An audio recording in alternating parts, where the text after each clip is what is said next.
Luke, Tom, and Nate here with the Catfish and Carp YouTube channel, and today we are going after suckerfish. Yeah! First, we need some bait. We're gonna go dig some earthworms. You ready, guys? Yeah, but wait, do one punch. All right, guys, come help me out. Oh, I see a woolly boy. Yeah. I found one. Put in there. I found one. Yeah, there you go. Oh, you see that one? Oh, that's one of the skinny. See him? Oh, Oh, look at there. There's one right by your foot. there's a little tiny one there. Hello. Oh, green ones. Well, there's another green one right there. There we go. That's a little pile of worms. That'll get us started. Well, we got some worms, but now I need to tie up some rigs. And for suckerfish, I like to use really long leaders. So I'm going to use a special rig container, and I'm going to tie up some specific suckerfish rigs. So I'm going to cut off about 36 inches of leader here. A typical suckerfish around here is about 1/2 pound to 3 pounds.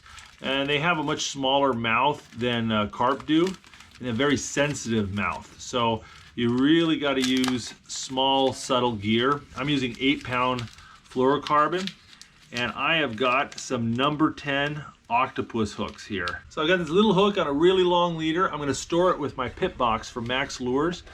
This thing is great when you have long leaders. So you take the hook, just stab it into the foam. You feed the line here on the side, rotate the thing.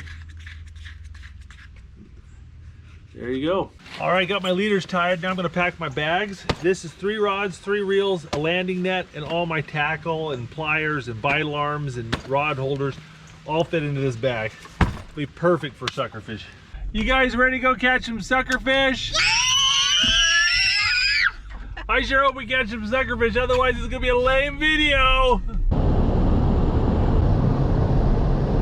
There we are, guys, we're here.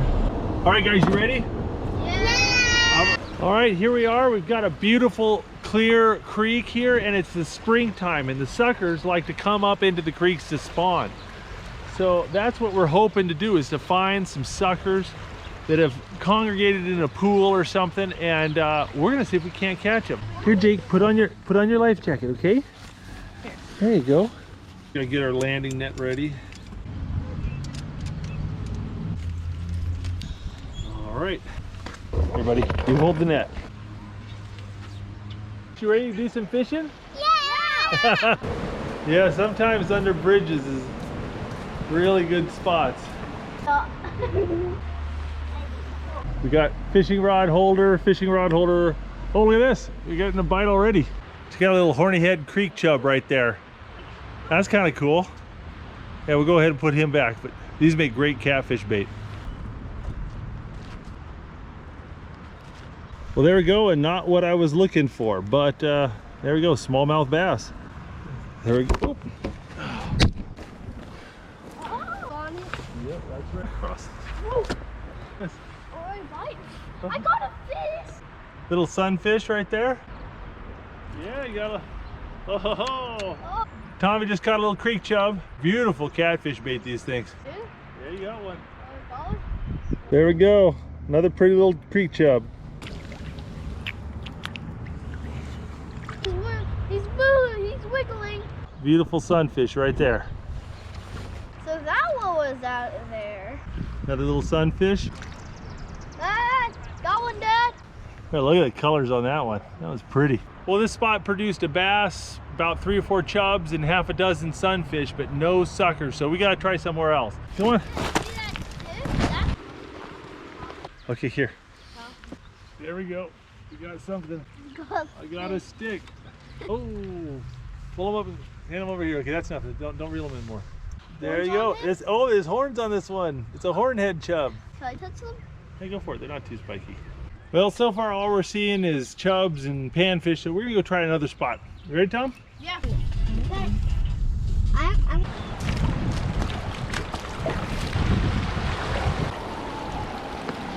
Well, I was gonna fish this spot, but this is high and flooded. The access to this bridge is flooded. And carting Becca and Jacob and all my gear over these rocks and not getting dunked seems a bit sketchy. So I just don't know about this. All right, guys, it's another day and another chance to try to catch some sucker fish. Now, this spot is really hit and miss. I've caught them in the past, but I don't know what's gonna happen. But I always catch something interesting. So, hey, we'll see what happens. Well, the parking lot I wanted to fish at was all closed up, so I have got to find a different way to access this place. Well, I didn't think today's fishing trip would start in a parking garage, but that's how it rolls sometimes.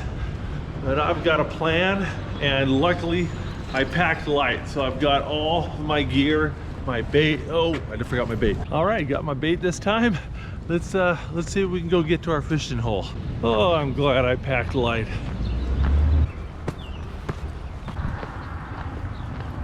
All right, this is where I want to fish, but the tide's coming in, and the spot I want to fish over there is best when the tide is going out.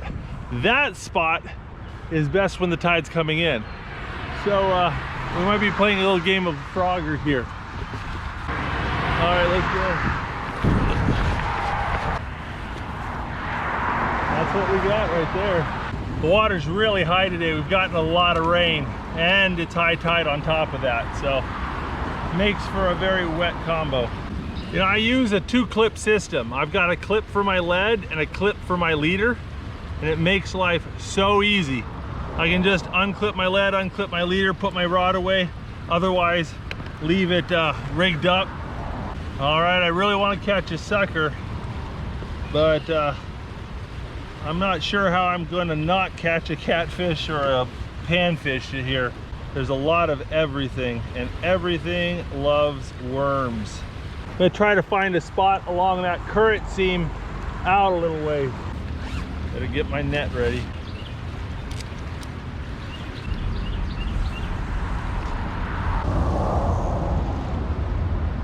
Oh, there we go. We got something. We got something. Ooh, and he's feisty.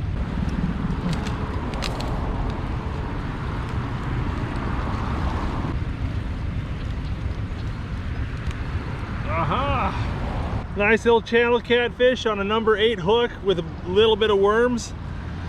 Not what I was looking for, but hey, not bad. Glad I brought the net.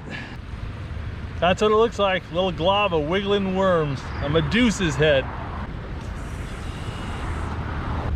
I just lost all my gear in a snag. I don't have a ton of leaders, so this might put us out of commission pretty quick. Oh, big hit, big hit.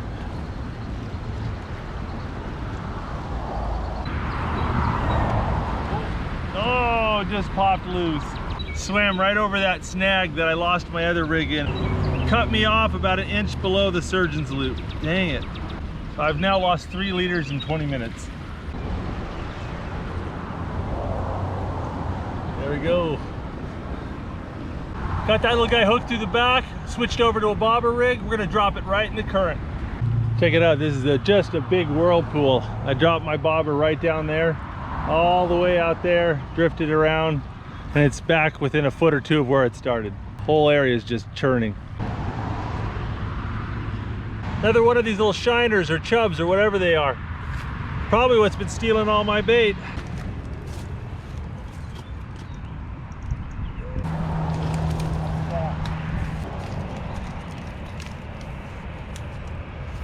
I've caught everything but suckers today. Well, there we go, little largemouth bass. I'll tell you what too, I watched 2-3 different guys work that log today. That little darter was on that log for 5-10 minutes before he hit. This guy was very, very wary. There we go. My neighbors decided to pack it up after seeing me pull that bass out. I think they were disgusted. See if we can get some more fish here. Oh, there we go. Oh, this is not a bluegill. Oh, dang it, popped loose. There we go. Another little white perch. Caught 2 of these today already. Yeah, thinking about using him for bait, but he's a bit big. Well, my suckerfish catch and cook video is an absolute failure, but this is one of the most entertaining failures I've had in a while. Well, that's it. We've caught several species of sunfish, hornhead chub, smallmouth bass, largemouth bass, channel catfish, white bass, and some sort of little minnow thing I'll have to look up. But no suckers. So this has been one of the more interesting fails I've had. But I'm gonna pack it up and head home. Hopefully you guys enjoyed this video. Don't forget to click subscribe. We put out new videos every Saturday morning. Have a great day.